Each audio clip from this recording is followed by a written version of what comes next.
नाही, सगळ्यात पहिल्यांदा पत्र निघाल्याच्या नंतर त्याच्यात माझा आणि पालकमंत्री महोदयाचा उल्लेख नव्हता।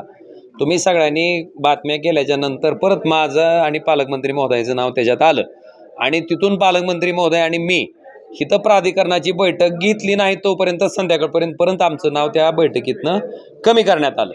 पण माझा मुद्दा हा आहे की आम्ही खासदार असू किंवा सरनाईक साहेब पालकमंत्री आहेत, आमदार आहेत, मला वाटतं ही संविधानिक पद आहेत आणि ही संविधानिक पद असताना त्या पदाचा अशा पद्धतीनं अवमान करायचा अधिकार कुणालाही दिलेला नाही। ते अवमान होऊ नये इतकीच आमची अपेक्षा आहे। आणि अशा पद्धतीनं जर 3-3 पत्र एका ऑफिसचे निघत असतील तर त्याच्याही बद्दल खंत मी आशिष शेलारजींना बोलून दाखवली आणि मुळात जी बैठकच ज्या गोष्टीसाठी आहे त्याचं मुळच ही आहे, मग अजून काय शोधणार आहेत। आणि मी आशिष शेलारजींना विनंती केली आहे की तुळजापूर प्राधिकरणाच्या माध्यमातून जो काही शहराचा त्या मंदिराचा विकास त्या ठिकाणी आपण करणार आहात तो विकास करत असताना तिथल्या स्थानिक नागरिकांना, तिथल्या स्थानिक पुजाऱ्यांना, तिथल्या स्थानिक व्यावसायिकांना ज्याचं अर्थकारण त्या मंदिरावर अवलंबून आहे या सगळ्यांना विश्वासात घेऊन त्यांना सोबत घेऊन त्या ठिकाणी हा विकास करावा अशी विनंती मी आशिष शेलारजींना केली आहे। आणि त्याच्यासाठी एक जनसुनावणी तुम्ही मंत्री म्हणून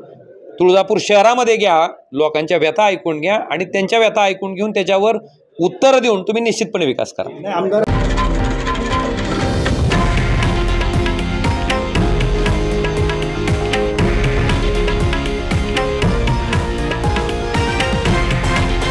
हे आहे देशातील नंबर 1 न्यूज नेटवर्क आणि आपण पाहत आहात TV9 मराठी, एकमेव।